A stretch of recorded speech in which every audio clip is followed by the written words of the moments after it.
pessoal, graça e paz. Mais um domingo nós estamos aqui juntos e eu vou passar algumas informações sobre o nosso boletim virtual para os irmãos ficarem por dentro de tudo que está acontecendo. Vou falar sobre o boletim de oração do pastor Paulo e da Ana Beatriz desse mês de julho que vai se iniciar, né? Se você tem o desejo, se você é um intercessor deles, você vai poder ter acesso através do link que vai ser passado para você, para todos os pedidos que eles têm, né, para você poder estar orando especificamente por eles. E o boletim também da Igreja Batista Palavra Viva vai ser um outro link onde você vai poder acessar também para poder estar orando pela igreja, né? Pela igreja, pelo nosso país. Esse é um momento em que realmente todos devemos nos empenhar em estar orando, né? Tanto pelo nosso pastor quanto pelos pedidos que são colocados ali no boletim da igreja. Falar também sobre o encerramento da campanha da compra da casa de eventos especiais. O nosso alvo é de 25 mil e o valor alcançado foi de R$ 7.930,10 e o valor que falta é de R$ 17.069,90. Hoje é o último domingo, né, que a campanha está em vigor, mas se ainda assim você desejar contribuir para esse propósito, você pode estar contribuindo e especificando no envelope no envelope de dízimos e ofertas que você está destinando essa oferta para essa campanha. Falar também do canal no YouTube, canal Preciosidades Bíblicas. O pastor Paulo criou esse canal com o intuito de apresentar a pessoa de Jesus para aqueles que desejam conhecê-lo, os ensinamentos, estudos realmente, né, que falam sobre Jesus, e isso é uma oportunidade também para a gente divulgar, para a gente compartilhar para todos aqueles que ainda não conhecem, ou até para aqueles que conhecem, mas desejam conhecê-lo mais intimamente.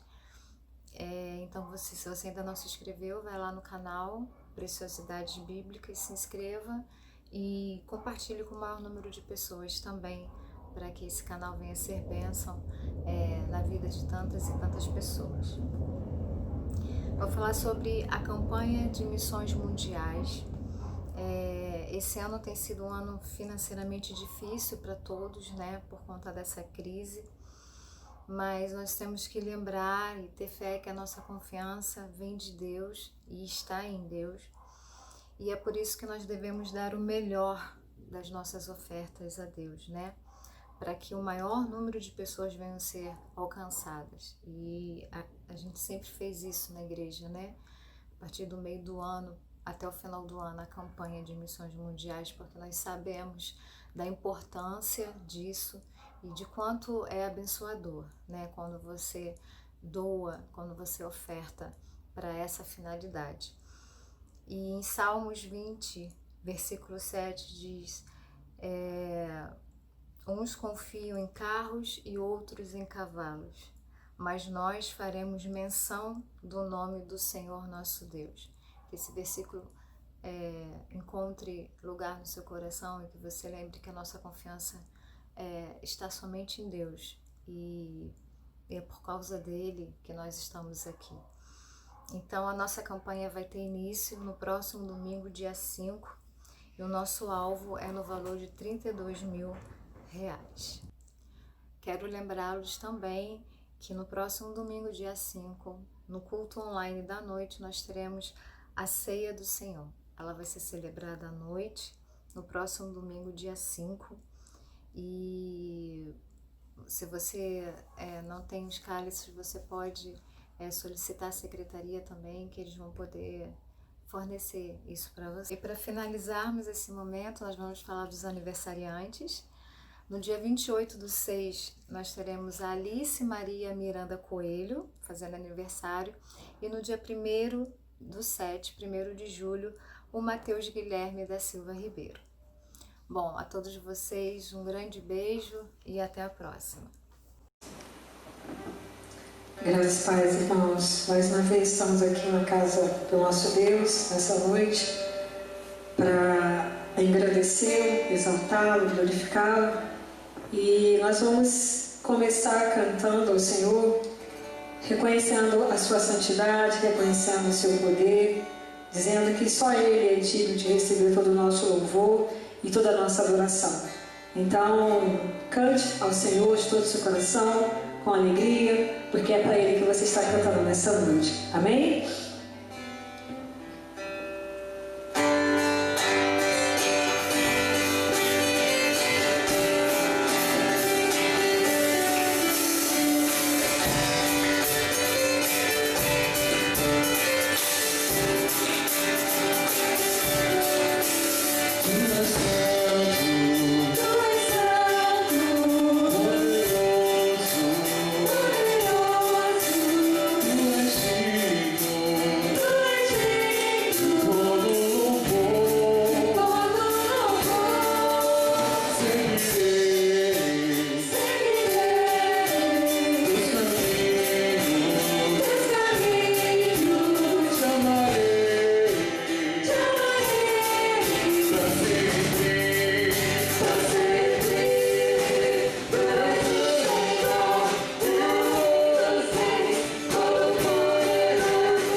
Que não existe outro além dele.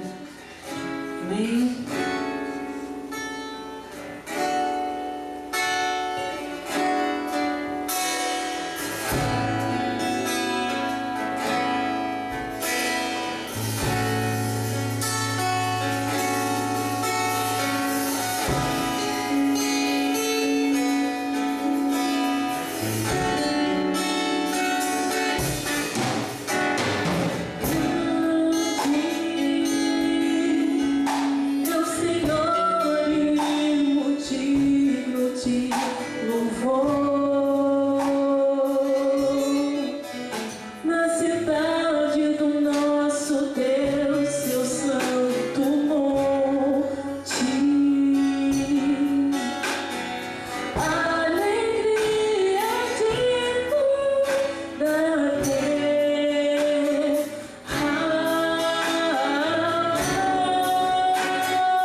Senhor, porque só Tu és o Deus eterno, sobre toda a terra, sobre todo o céu.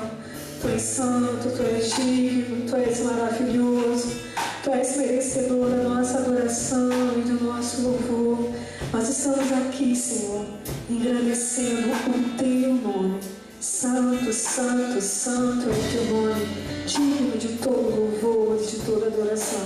Então recebe a nossa adoração nesta noite. Em nome do Senhor Jesus que eu oro. Amém e amém, Deus.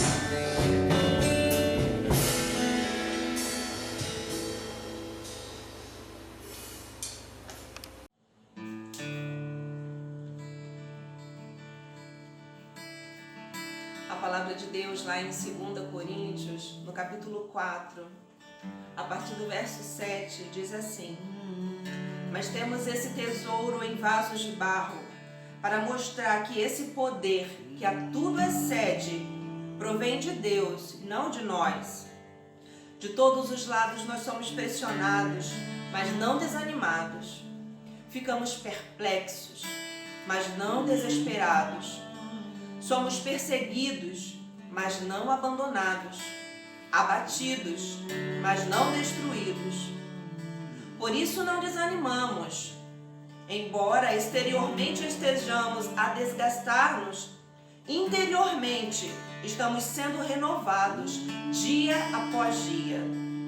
Pois os nossos sofrimentos leves e momentâneos estão produzindo para nós uma glória eterna que pesa mais do que todos eles.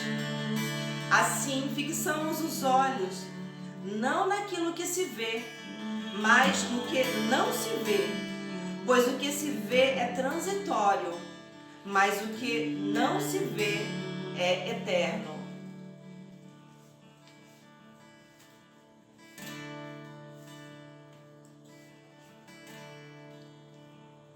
Você é bem-vindo aqui.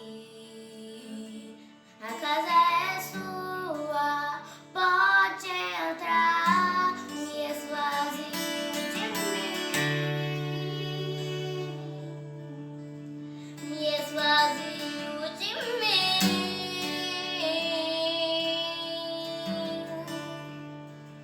Só pro teu vento Aqui.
Amados irmãos, graça e paz da parte de Deus, nosso Pai, e de nosso Senhor Jesus Cristo.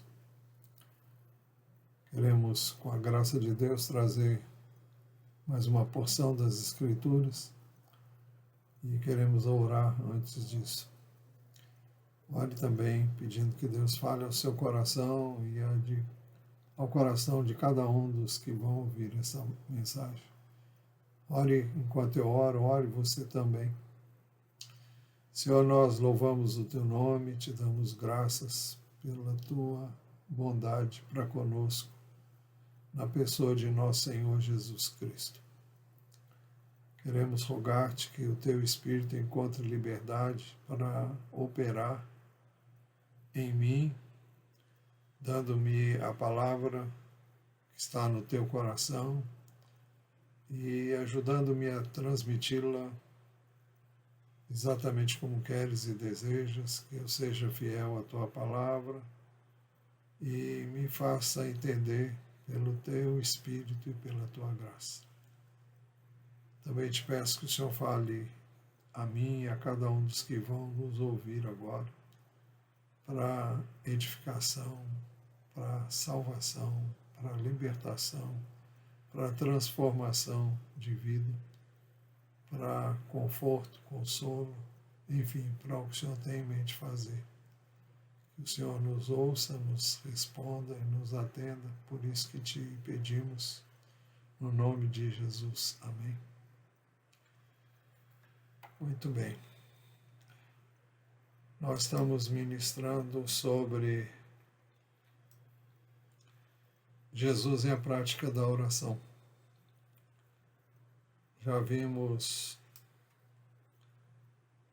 5 mensagens sobre esse tema e queremos nos deter na 6ª hoje.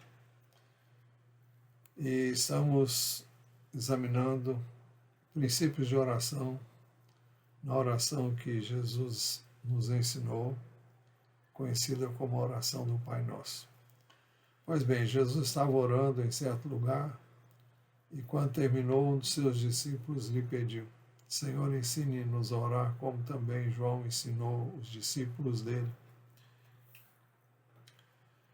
Este fato e a oração que Jesus ensinou aos seus discípulos está registrada em Lucas 11, versos 1 a 4. O Evangelho de Mateus também registra esta oração, que foi ensinada por Jesus de uma maneira mais ampla, e nós vamos nos deter a esse trecho das Escrituras, onde nós vamos ler assim e agora. Mateus 6, versos 9 a 15. Jesus diz: portanto, orem assim: Pai nosso que estás nos céus, santificado seja o teu nome.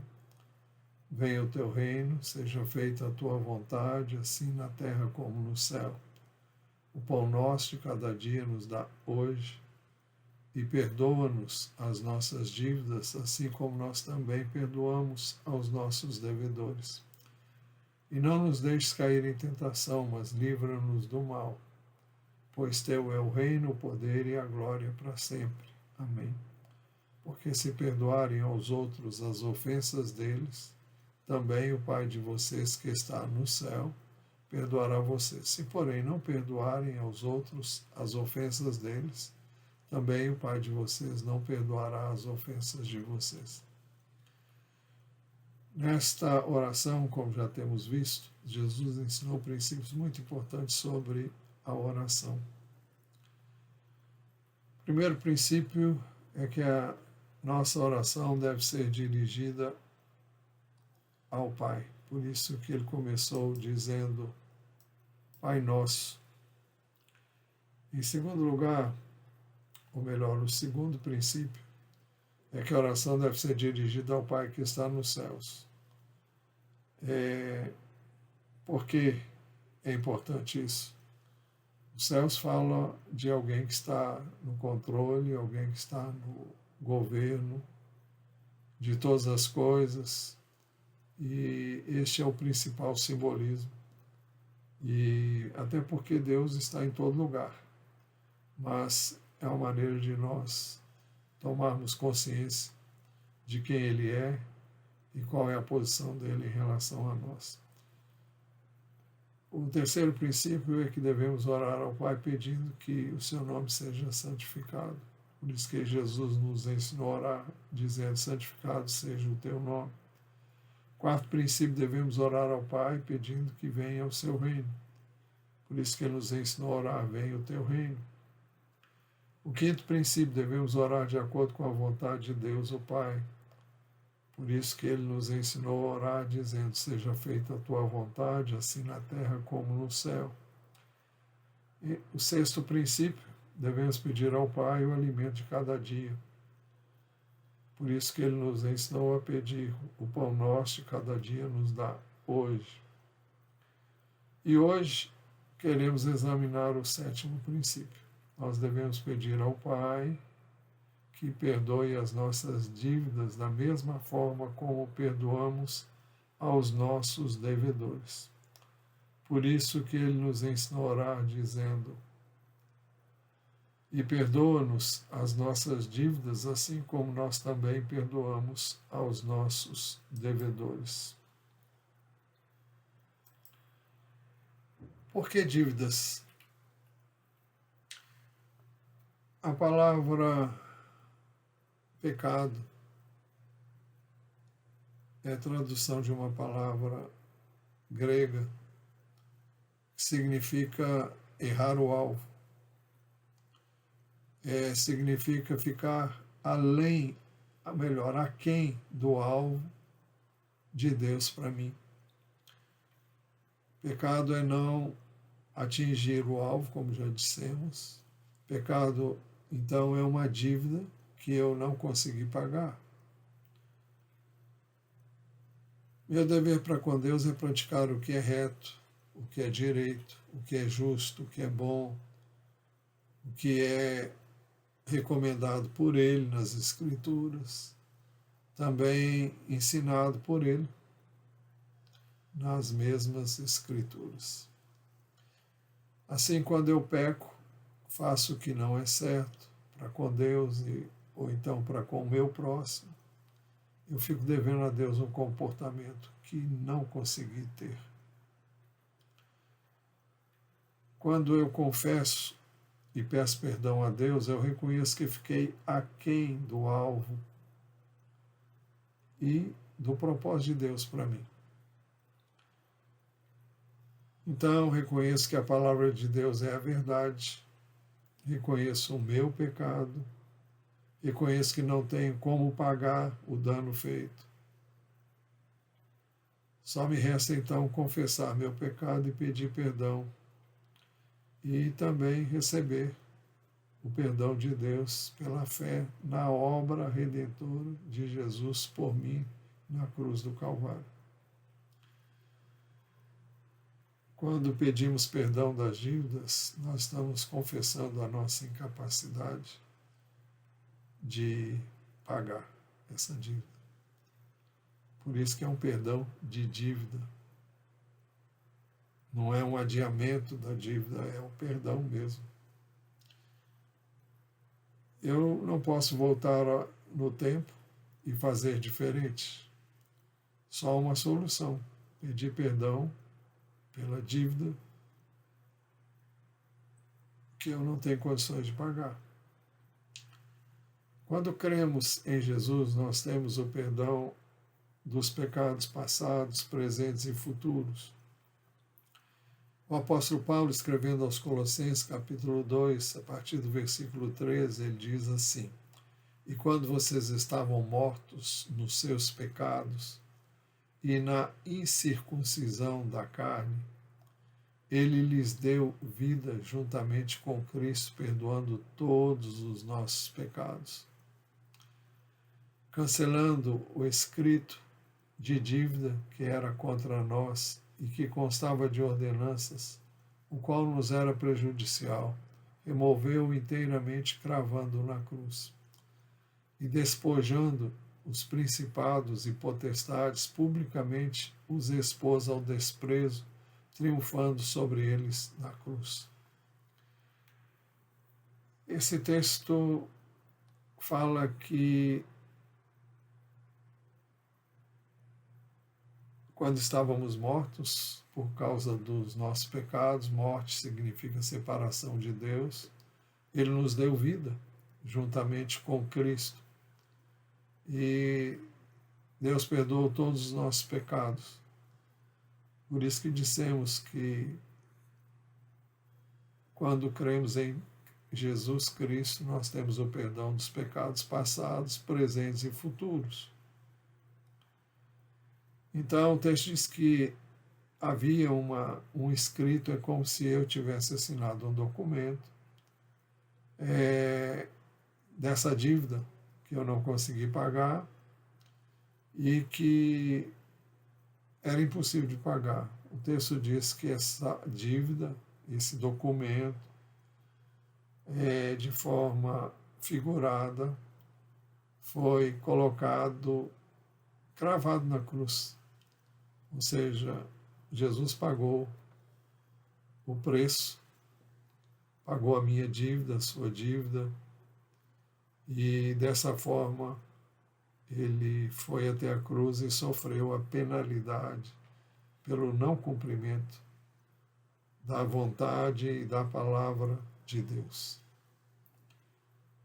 E o texto diz também que aquele que tinha o poder sobre as nossas vidas, antes de conhecermos a Deus, foi despojado, por isso que diz, e despojando os principados e potestades, aqui se refere a principados e potestades do mal, publicamente os expôs ao desprezo, triunfando sobre eles na cruz.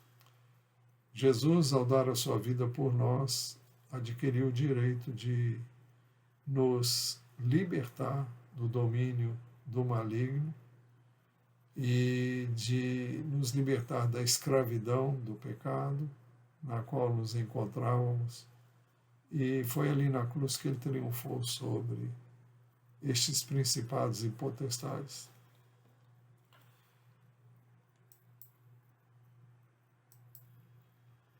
Jesus morreu uma única vez por todos os nossos pecados. Isso é muito importante de ser dito, porque o único sacrifício foi suficiente para o perdão dos pecados passados, presentes e futuros. A Epístola aos Hebreus, capítulo 9, versos 24 e 28, dizem assim: porque Cristo não entrou em santuário feito por mãos humanas, figura do verdadeiro santuário, porém no próprio céu, para comparecer agora por nós diante de Deus. Ele não entrou para oferecer a si mesmo, muitas vezes, como sumo sacerdote entra todos os anos no Santo dos Santos com sangue alheio. É uma referência ao sangue de um cordeiro que era imolado para o perdão dos pecados, e este sacrifício era repetido continuamente, porque o sacrifício de hoje perdoava o pecado cometido até aqui, mas não perdoava o pecado do dia seguinte. Então o texto diz: se fosse assim, ele precisaria ter sofrido muitas vezes, desde a fundação do mundo. Agora, porém, ao chegar o fim dos tempos, ele se manifestou uma vez por todas para aniquilar o pecado por meio do sacrifício de si mesmo. E assim como aos homens está ordenado morrerem uma só vez, vindo depois disso o juízo, assim também Cristo, tendo-se oferecido uma única vez, tendo-se oferecido uma vez por todas, para tirar os pecados de muitos, aparecerá a segunda vez, não para tirar pecados, mas para salvar aqueles que esperam por ele. Salvação aqui não é no sentido espiritual, porque os que esperamos por ele já fomos salvos, mas está se referindo à salvação do corpo. Quando ele vier, ele vai nos dar um corpo novo, se estivermos vivos. Se não, nós ressuscitaremos, e essa é a salvação final, depois de termos sido salvos no nosso espírito. Mas não é o assunto que temos que tratar agora. Mas o texto diz que Cristo tendo se oferecido uma vez por todas, para tirar os pecados de muitos. Observe que não é de todos. Por que não é de todos? Jesus veio para todos, mas nem todos o têm recebido e nem todos o receberão. Muitos não crerão nele, muitos não aceitarão o plano de Deus, que consiste em que Jesus foi à cruz pelos nossos pecados, foi sepultado e ressuscitou ao terceiro dia. Se assim não crermos, o que Jesus fez não vale, senão para quem creu, para quem crê e quem vier a crer nele como seu Salvador pessoal. Muito bem. O fato de Jesus ter morrido uma única vez por nós mostra que o sacrifício dele é perfeito. E o sacrifício de Jesus nos faz perfeitos nele, ainda que sejamos imperfeitos em nós mesmos. Epístola aos Hebreus, capítulo 10, versículos 10 e o versículo 14, dizem assim: nessa vontade é que temos sido santificados, mediante a oferta do corpo de Jesus Cristo uma vez por todas. O verso 14 diz: porque com uma única oferta aperfeiçoou para sempre os que estão sendo santificados.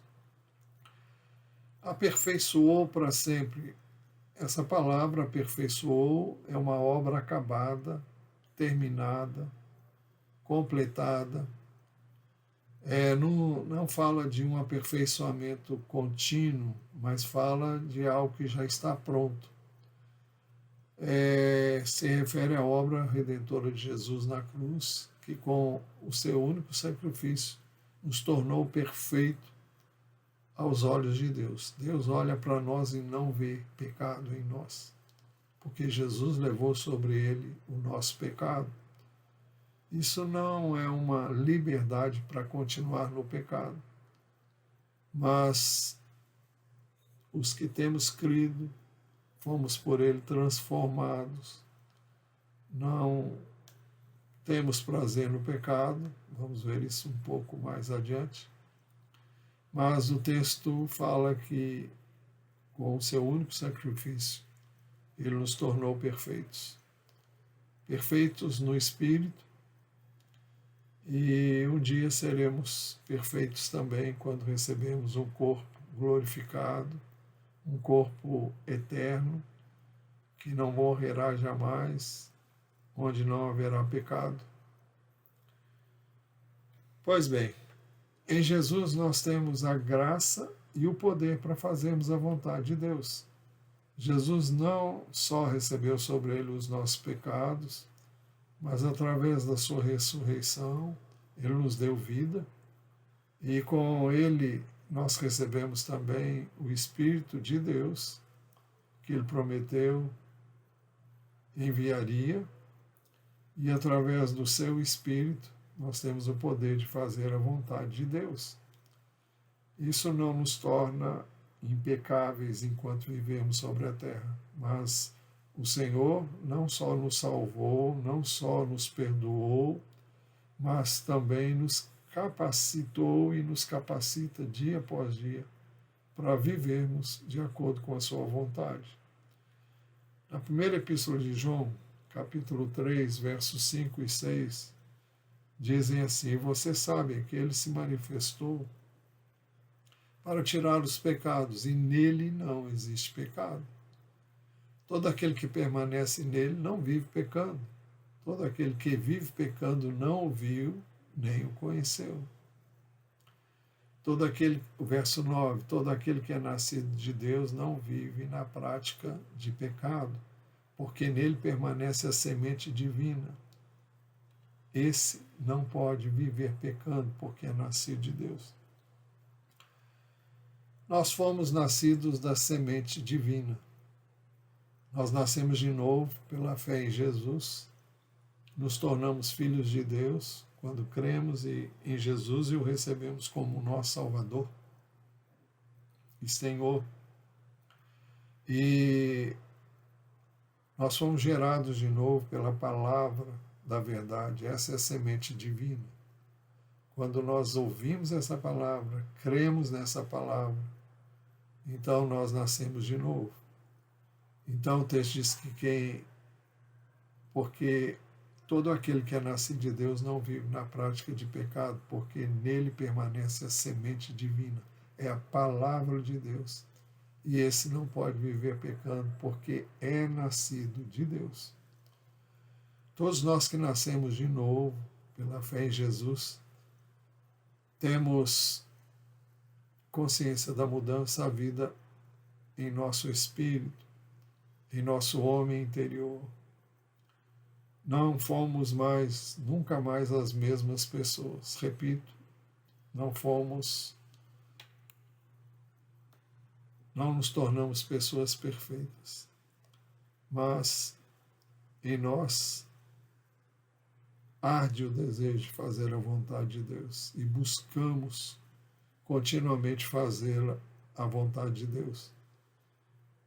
E o nosso alvo é viver essa vontade dele, viver de acordo com a vontade dele e fazer o que é agradável e aceitável por meio de Jesus, nosso Senhor. Nós somos perfeitos no nosso espírito, onde habita o Espírito de Deus, mas a nossa carne não foi regenerada. Ela se opõe ao Espírito de Deus. É isso que nós queremos ver na epístola que o apóstolo Paulo escreveu aos Gálatas, capítulo 5, versos 16 e 18. Digo, porém, o seguinte: vivam no Espírito e vocês jamais satisfarão os desejos da carne. Viver no Espírito é viver pelo Espírito Santo de Deus. Ou viver de acordo com a mudança que houve em nosso espírito. E então vivam no Espírito e pelo Espírito de Deus, e vocês jamais satisfarão os desejos da carne. Porque a carne luta contra o Espírito, e o Espírito luta contra a carne, porque são opostos entre si, para que vocês não façam o que querem. Mas se são guiados pelo Espírito, vocês não estão debaixo da lei. O estar debaixo da lei antes de Jesus vir, existia a lei que dizia o que devíamos fazer e o que não devíamos fazer. Era algo que eu fazia ou buscava fazer para agradar a Deus, para obter o seu favor, a sua aceitação, mas nós não estamos mais debaixo desse período da história. O Espírito de Deus veio, não veio, sobretudo, para nos capacitar a viver a lei, não por força da lei, mas por Ele mesmo, pela obra que houve em nosso espírito, fomos regenerados, fomos transformados, e então nós não vivemos a lei por causa da lei em si, mas porque não temos prazer em quebrar a lei, não temos prazer em fazer o que é errado, mas existe uma luta. O meu espírito, onde habita o Espírito de Deus, está continuamente encontrando uma barreira grande que é a minha própria carne. E a minha carne luta contra o que é espiritual. Ela rejeita o que é espiritual. Ela não quer o espiritual. Ela não tem prazer no espiritual. É por isso que ler a palavra de Deus tantas vezes é preciso muita tenacidade, é preciso muita perseverança e busca contínua da presença de Deus, para que por meio dele sejamos capacitados, fortalecidos no nosso espírito, para que vençamos por meio dele a nossa carne, a nossa natureza humana, que é pecaminosa e por isso tem que morrer. E é por isso que a carne não vai para o céu. O espírito sim vai, mas não a carne. Isso não nos dá o direito de pecar, mas enquanto aqui estivermos, nós vamos experimentar essa luta. O tempo todo somos tentados a fazer a vontade da carne, que se opõe continuamente ao Espírito de Deus que vive no nosso espírito regenerado e transformado.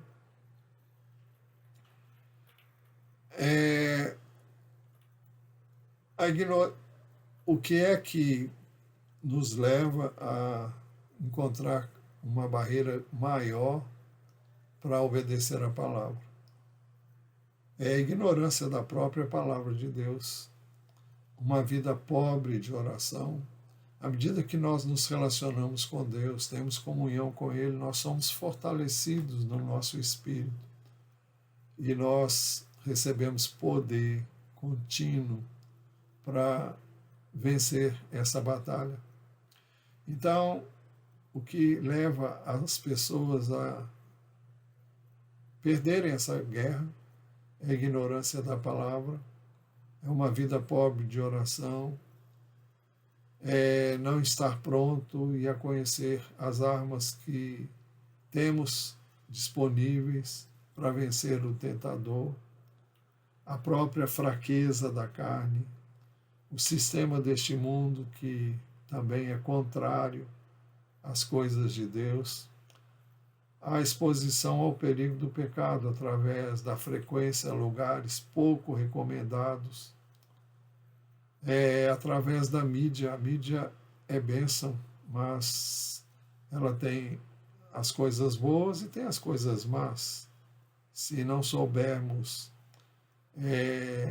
separar uma coisa da outra, nós podemos entrar por um caminho que não é o de Deus.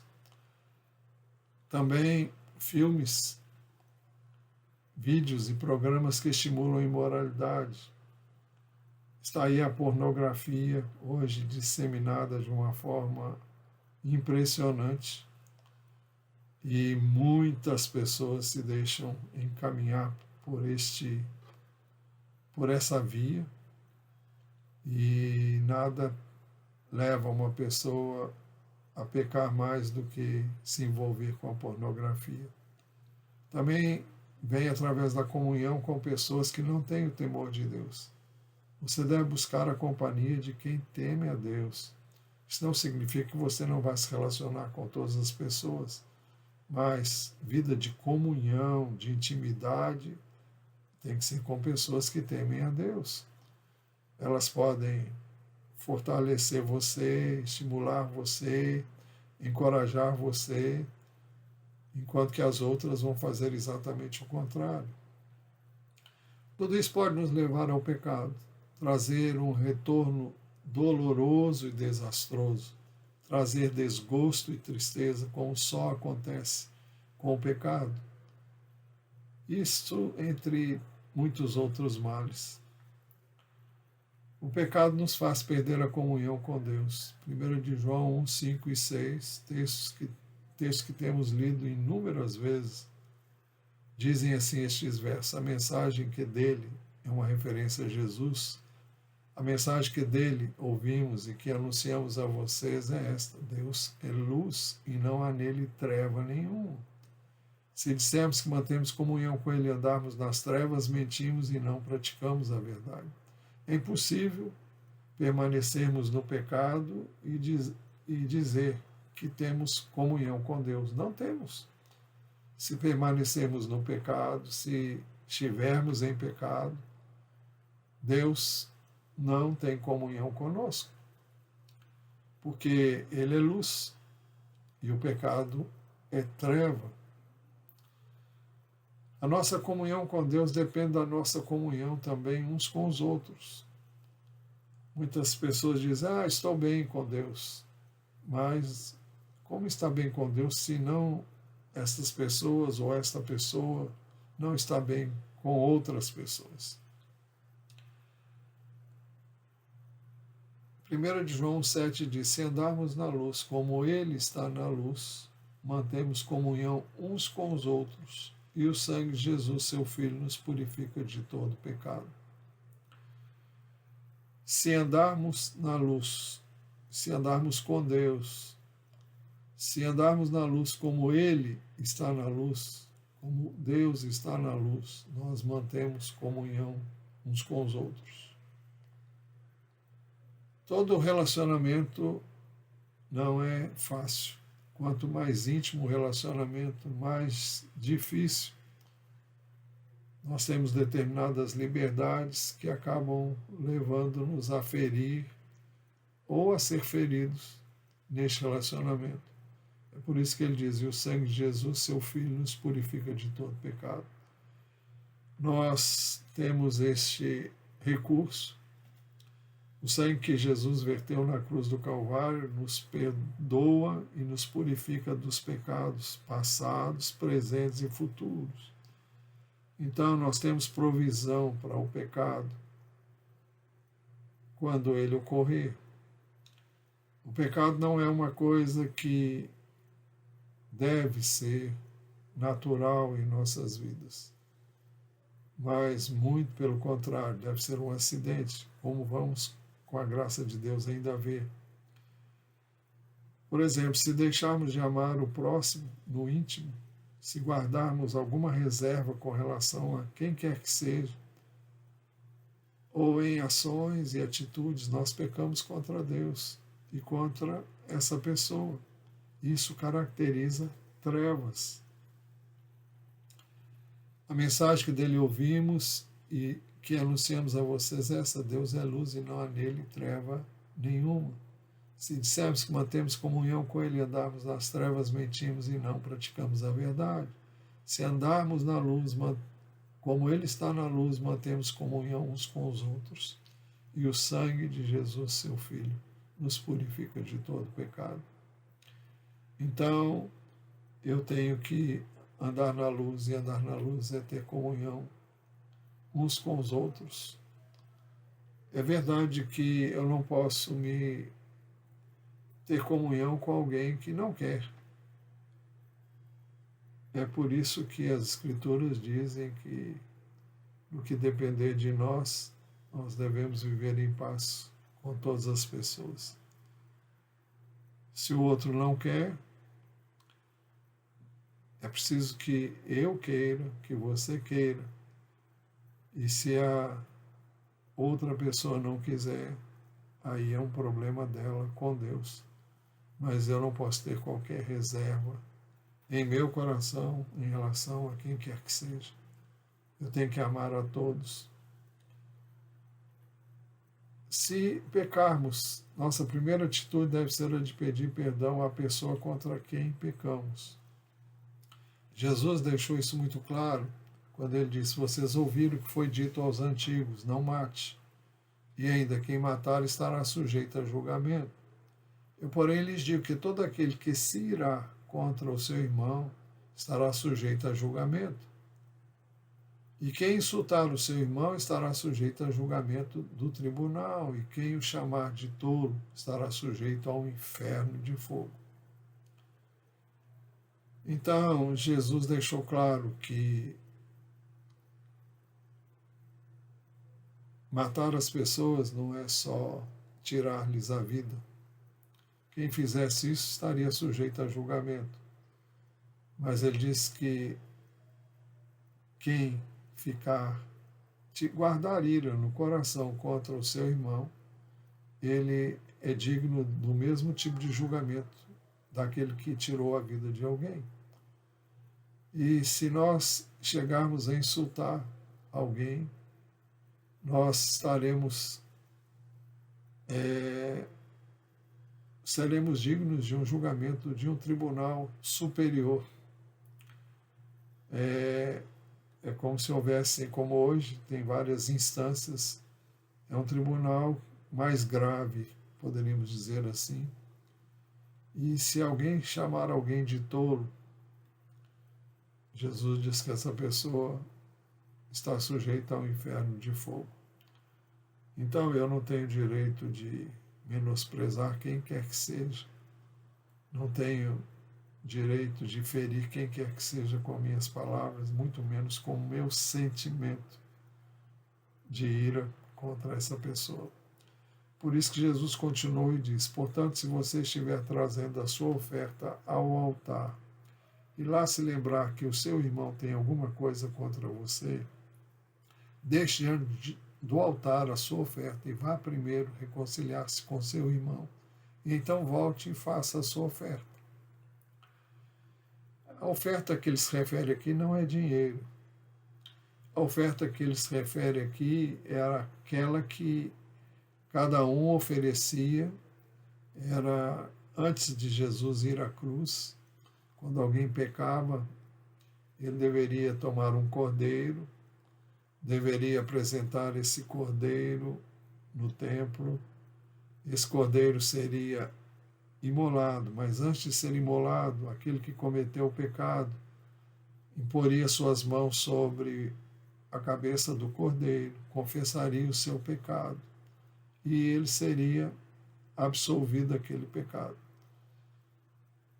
Mas Jesus diz que antes de alguém fazer isso, para obter o perdão do seu pecado, hoje não temos que fazer isso, porque Jesus já veio, se tornou o Cordeiro de Deus que tira o pecado do mundo. E não há necessidade de oferecer nenhum sacrifício além porque Jesus já se ofereceu a si mesmo por nós. Mas Jesus está dizendo àqueles que viviam ainda antes dele ir à cruz,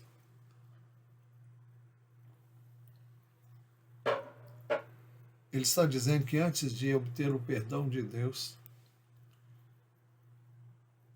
nós devíamos obter o perdão daquele a quem ofendemos, a quem prejudicamos, a quem ferimos, a quem magoamos. Eu não posso ter o perdão de Deus se eu não tiver primeiro o perdão da pessoa que eu ofendi. Você pode perguntar, e se a pessoa não quiser perdoar? Bom, aí é problema dela, mas cabe a mim ir até ela, buscar reconciliação, buscar pedir perdão na expectativa de que a pessoa perdoe.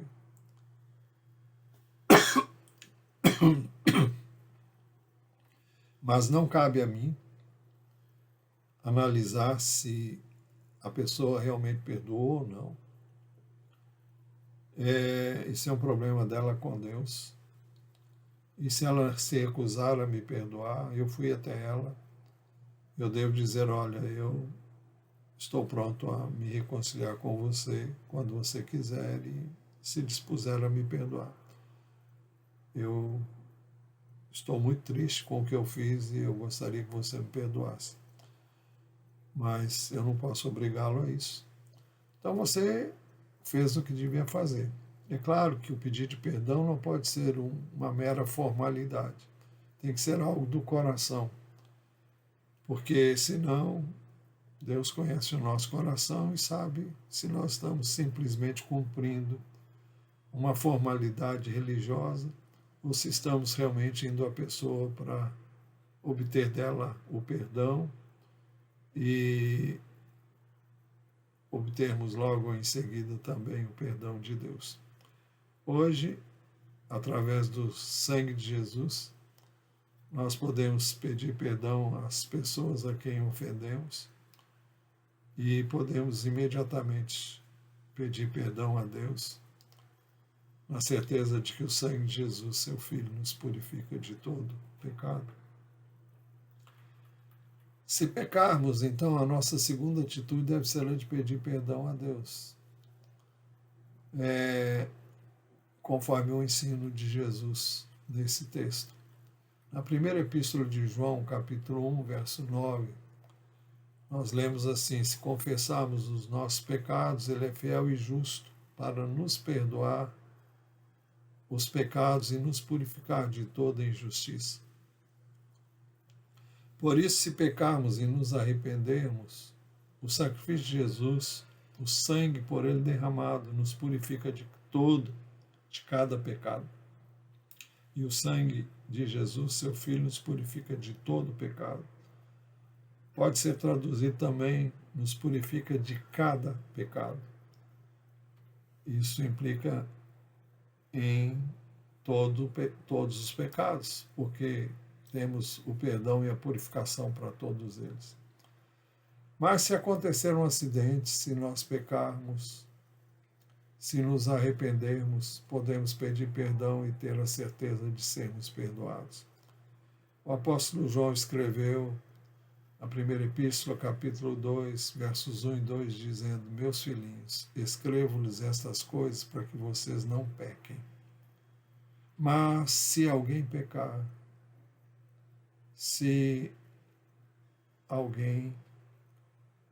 pecar, não voluntariamente, porque marcou bobeira ou porque deixou de vigiar, mas se alguém pecar, se ele sofrer esse acidente, então temos advogado junto ao Pai, Jesus Cristo justo. E Jesus Cristo é advogado porque a morte dele continua valendo. E se nós estamos nele, nós temos o perdão. Por isso que o texto continua dizendo: ele é a propiciação pelos nossos pecados. É ele que nos torna propício a Deus em relação aos nossos pecados. E não somente pelos nossos próprios, mas também pelos do mundo inteiro. Jesus morreu por todos, a salvação está acessível a todos, mas é preciso que nós creiamos nele. Conclusão. Jesus ensinou princípios muito importantes sobre a oração. Por isso que ele disse: portanto, orem assim. O primeiro princípio, a oração deve ser dirigida ao Pai. Por isso que ele nos ensinou a orar pedindo Pai Nosso. Segundo princípio, a oração deve ser dirigida ao Pai que está nos céus. Pai Nosso que estás nos céus. Terceiro princípio, a santificação do nome do Pai deve ser motivo de nossas orações. Por isso que ele nos ensinou a orar pedindo: santificado seja o teu nome. Quarto princípio, a vinda do Reino de Deus deve ser motivo de nossas orações. Por isso que ele nos ensinou a orar pedindo: venha o teu reino. O quinto princípio, nossa oração deve ter o respaldo da vontade de Deus. Por isso que ele nos ensinou a orar dizendo: seja feita a tua vontade, assim na terra como no céu. O sexto princípio, que nós devemos pedir ao Senhor o alimento de cada dia, o pão nosso de cada dia nos dá hoje. Tudo isso já vimos em mensagens anteriores. E hoje vimos que devemos pedir, é o sétimo princípio, devemos pedir ao Pai: perdoa-nos as nossas dívidas, assim como nós também perdoamos aos nossos devedores. Assim, até agora, na oração do Pai Nosso, nós ficamos sabendo que devemos priorizar em nossas orações, em primeiro lugar, a glória de Deus ao orarmos: Pai Nosso que estás no céu, santificado seja o teu nome. Em segundo lugar, as nossas orações devem visar os interesses do reino de Deus. Venha o teu reino, seja feita a tua vontade, assim na terra como no céu. E em terceiro lugar, as nossas necessidades pessoais. Por isso que ele nos ensinou a orar: o pão nosso cada dia nos dá hoje. e perdoa-nos as nossas dívidas, assim como nós também perdoamos aos nossos devedores. Que o Senhor nos ajude a ter um coração perdoador, porque o nosso Deus é um Deus perdoador. E nós devemos perdoar porque fomos por Ele perdoados. Por isso que a oração diz assim: perdoa-nos as nossas dívidas, assim como nós também perdoamos aos nossos devedores. O perdão das nossas dívidas da parte de Deus tem íntima relação com o perdão que nós damos àqueles que nos ofendem também. Nós devemos perdoar assim como nós queremos ser perdoados por Deus. Então vamos orar. Senhor, nós te louvamos e te damos graças porque hoje temos acesso à tua presença através de Jesus, nosso Senhor, e da sua obra redentora na cruz do Calvário. Por meio dele, somos aceitos por ti, não porque mereçamos, não porque sejamos impecáveis, mas porque Jesus, que não tinha pecado, recebeu sobre ele os nossos pecados, para que pudéssemos então, livres do pecado, nos dirigir a ti, sabendo que vamos ser recebidos, acolhidos, continuamente amados. E por isso te damos graças, por isso te rendemos louvores, e por isso te pedimos, dá-nos um coração perdoador e pronto a pedir perdão sempre que pecarmos contra ti e contra alguém, o que significa pecar também contra ti. Ajuda-nos a não pecar, a viver uma vida sem pecado, mesmo que saibamos que não há pessoa que viva sem pecar, mas pedimos que o Senhor nos ajude a viver bem junto do teu coração e que nada nos tire desse lugar, que nada nos roube o privilégio de uma comunhão constante e contínua contigo. Que tu nos ajudes e nos dês contínua vitória por meio de Jesus. É no nome dele que oramos. E agora, que a graça de nosso Senhor Jesus Cristo, o amor de Deus o Pai, a comunhão e as consolações do Santo Espírito de Deus sejam sobre todos nós agora e para todos sempre. Amém. Que Deus abençoe ricamente a sua vida. É a nossa oração em nome de Jesus.